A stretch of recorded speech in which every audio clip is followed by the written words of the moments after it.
કર્મચારીઓની વેદના ન સમજતી બહેરી મૂંગી અને નિષ્ઠુર સરકાર સામે વ્યાયામ શિક્ષકો પણ છેલ્લા 15 દિવસથી રાજ્યભરમાં ગાંધીનગરની સત્યાગ્રહ છાવણીમાં ધામા નાખ્યા છે. તો સરકાર દ્વારા 11 માસના કરાર પર વ્યાયામ શિક્ષકોની ભરતી કરાયેલી હતી, પરંતુ આ વ્યાયામ શિક્ષકો સત્યાગ્રહ છાવણી ખાતે પોતાની વેદનાઓ સાથે તેમજ બાળકોને કોણ શીખવાડશે જેવા યોગના બેનર સાથે આંદોલને ચડ્યા છે. તો રાજ્યભરમાંથી આવેલા શિક્ષકો તેમજ શિક્ષિકાઓ 15 દિવસથી વિવિધ પ્રદર્શનોની સાથે પોતાની માંગણીને મજબૂત બનાવી રહ્યા છે. તો સત્યાગ્રહ છાવણીથી સચિવાલય સુધી પ્રદર્શનો કરવામાં આવી રહ્યા છે. તે ઉપરાંત પોતાની વ્યાયામ શૈલીને વધુ દ્રઢ બનાવવા માટે આ શિક્ષકો દ્વારા વિવિધ આસનો કરી આંદોલન સમયે પોતાના સ્વાસ્થ્યને ફિટ પણ રાખી રહ્યા છે. તે ઉપરાંત આ શૈલી દ્વારા સરકારને પણ ચેતવણી આપી રહ્યા છે કે અમે હજુ ફિર જ છીએ, જ્યાં સુધી અમારી કાયમી માંગણી ન પૂરી થાય ત્યાં સુધી અમે ગાંધીનગર સત્યાગ્રહ છાવણીથી દૂર નહીં જઈએ. છેલ્લા 15 વર્ષથી વ્યાયામ શિક્ષકોની કાયમી ભરતી નથી કરી, તો કાયમી કરવાની વ્યાયામ શિક્ષકો માંગ કરી રહ્યા છે.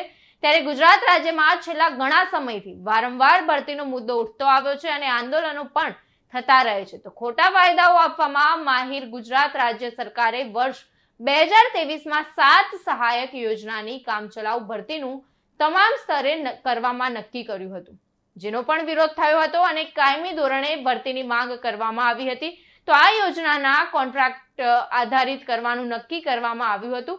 તે અંગે તે સમયે એવો તર્ક આપવામાં આવેલ કે શાળામાં બાળકોનું ભવિષ્ય અને ભણતર ન બગાડે અને આ હંગામી વ્યવસ્થા છે, આમ કોન્ટ્રાક્ટર કે કરાર આધારિત ભરતી થઈ રહી છે. ફરજ બજાવું છું. 2023માં ગુજરાત સરકારે કરાર આધારિત વ્યાયામ શિક્ષકની ભરતી કરી, તો એમાં કરાર આધારિતમાં પૂરેપૂરું શોષણ છે અમારું. જે અમને કાયમી પગાર નથી આપ્યા કે કાયમી કોઈ અધિકારી સરકાર જવાબ નથી દેતું.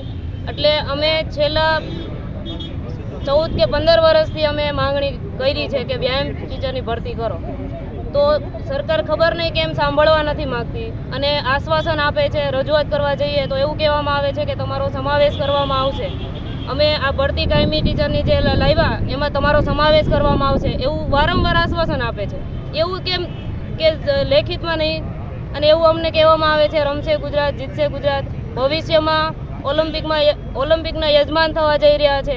તો આજે અમે છેલ્લા 15 દિવસથી અમે અહીંયા બેઠા છીએ. કેમ અમારી વાત સાંભળવા તૈયાર નથી સરકાર? ગમે એમને જે નિર્ણય લેવો હોય અમને જવાબ તો આપે, તો અમને ખબર પડે કે આ લાઈનમાં અમારે જવું કે નહીં. તો અમે અહીંયા નવરા છીએ, અહીંયા એમને બેઠા છીએ. અને બીજી વસ્તુ એ કે ગુજરાતમાં એક શિક્ષક બનવાની તાલીમો આપી છે, તાલીમો લઈને આ બધા બેઠા છે.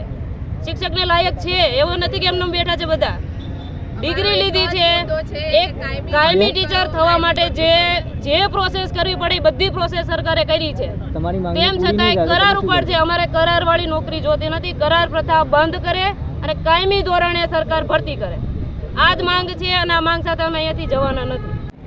અમે અહીં સતત 15 દિવસથી બેઠેલા છે સત્યાગ્રહ છાવણી ઉપર. ગાંધીનગરમાં અમે 17 તારીખથી આવેલા છે અને અમારું આંદોલન વ્યાયામ શિક્ષકોનું યથાવત છે.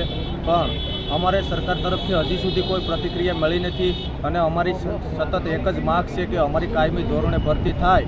જો કાયમી ધોરણે ભરતીનું અમારી સાથે યોગ્ય રીતે નિરાકરણ આવે તો અમે આ ગાંધીનગર છોડશું, બાકી અમે ગાંધીનગર છોડવાના નથી. હવે એક જ નિર્ણય છે અમારો કે ભાઈ અમારી કાયમી ભરતીની જાહેરાત કરે સરકાર. કૃષ્ણ પંડ્યા સાથે ચક્રવાત ન્યૂઝ, ગાંધીનગર.